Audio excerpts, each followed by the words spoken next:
What's going on, guys? Mecha-ish here, and from the Spider-Man Legends Sandman Build-A-Figure wave, I have Kamala Khan, Miss Marvel. Let's do it. 138 in progress.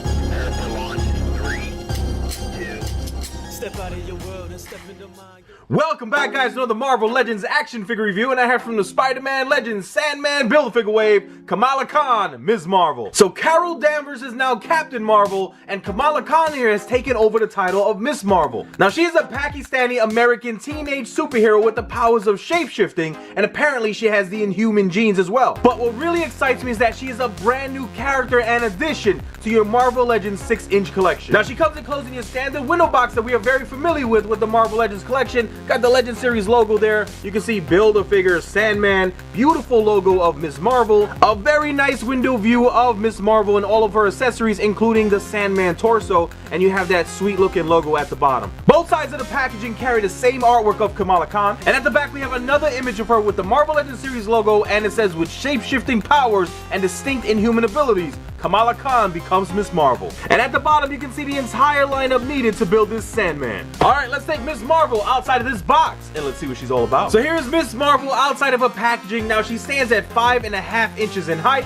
As you can see, she comes with a big torso of the Sandman Build-A-Figure and 2 interchangeable forearms. That's right, I said forearms, and I'm going to show you guys what that's all about later. She's a teenage superhero, so her build is a lot smaller than we would normally see with the 6-inch figures. But we have been getting a ton of those smaller built Marvel characters from all of these Spider-Man Legends waves. Now let's take a closer look at this Miss Marvel. So here we have another beautifully executed head sculpt. I mean, the sculpt and paint applications on both her hair and her face are just so top-notch. Take a look at the eye mask on her face and how clean that blue paint is applied, all within the sculpt. And then you have those beautifully done eyes. You can see a little touch of green right at the center and a little bit of a shine to it. I mean, such a great job. Her flesh tone paint is nicely applied. Her lips are nicely colored in that darker red, and some sweet sculpted waves and hair and layering, all kinds of good stuff going on with her hair sculpt that's all done in that darker brown. Such a beautiful side profile as well, and you can see some more of that added sculpted detail with the big thick bang at the front of her forehead, and look at the eye mask and how it comes outward on top of her face instead of just being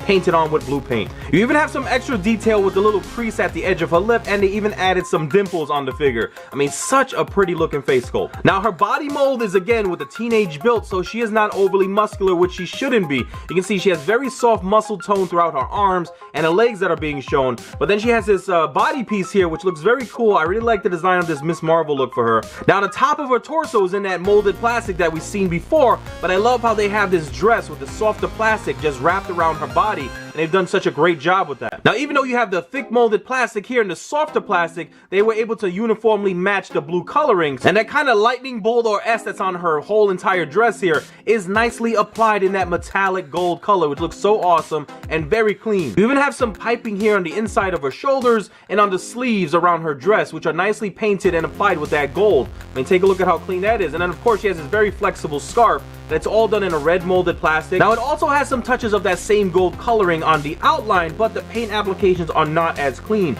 As you can see here, some of that gold paint has chipped off towards the front. And then we go on towards the edge here, which is totally missing. But at the ends of the scarf, you can see that nice design that she has, all cleanly applied with that gold. Now back to the softer part of her dress, you can see the nice creases sculpted in there and wrinkles. And then we have this little slit on both sides, and I love how the gold outline is so cleanly applied at the bottom. It goes up that little V and continues on towards the back of her dress. Unfortunately, I did get a little bit of paint chipping at the back of her dress, as you can see right there, but it is towards the back, so it's not that big of a deal. Now there's no real paint detailing as you go down towards her legs, as her legs are molded in that red plastic. But you can see some more of that softly sculpted musculature of her teenage build. Her boots are nicely done in that same blue shade as we saw on the top of her dress, and we do have some nice sculpt work at the top of her feet. On her right arm, you can see the nice separation between her flesh tone paint and the red of her sleeve. Her default hands are in a fisted pose, nicely sculpted, and on her left forearm, she has this beautifully sculpted bracelet. Take a look at all of that fine detailing done so nicely with that shiny gold paint. And you can see some more of that fine detailing on the inside of a bracelet as well.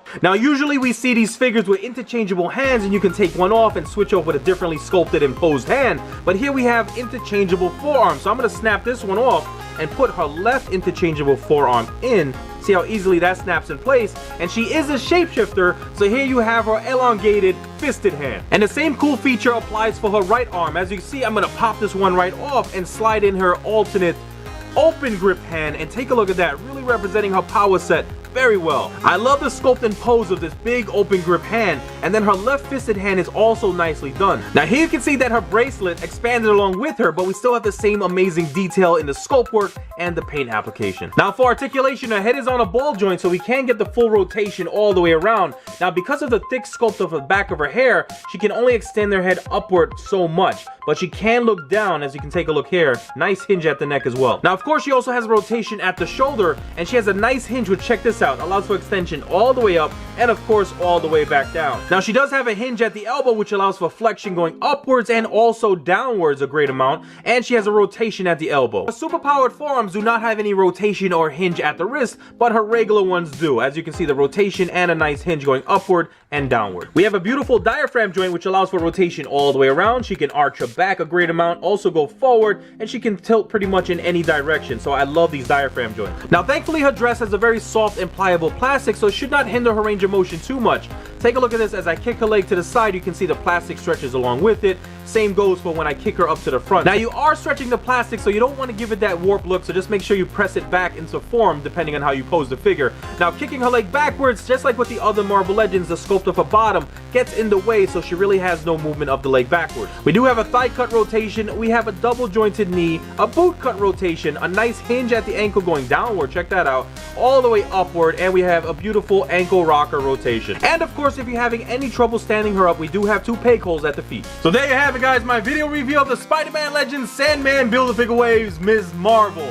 So happy to have this Kamala Khan to add to my Marvel Legends collection. Thank you guys so much for hanging out with me. I hope you enjoyed the video. Leave a thumbs up and check out my channel for other reviews I've done, and I have so many cool things coming your way, so make sure you all like, subscribe, comment, and share. You know what to do. Peace.